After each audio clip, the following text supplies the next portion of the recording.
Mega ఫ్యామిలీలో అందరూ cabinet rank సాధించినట్టే అయింది.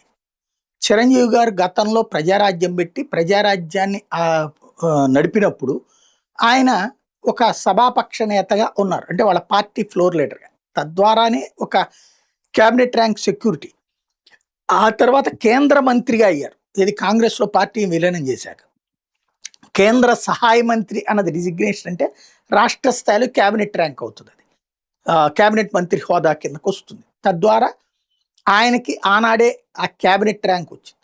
ఇప్పుడు పవన్ కళ్యాణ్ అదే మెగా కుటుంబంలో చిట్ట చివరి అబ్బాయి ఆల్రెడీ క్యాబినెట్ ర్యాంక్ పొందున్నారు. క్యాబినెట్ మంత్రిగా ఉన్నారు. అటవీ శాఖ దగ్గర నుంచి, పర్యావరణ శాఖ దగ్గర నుంచి, పంచాయతీరాజ్ శాఖ దాకా 5 శాఖలు చూస్తూ క్యాబినెట్ ర్యాంకులు బలంగా నిలబడి ఉన్నారు. తను నెంబర్ 2 మెగా కుటుంబం నుంచి.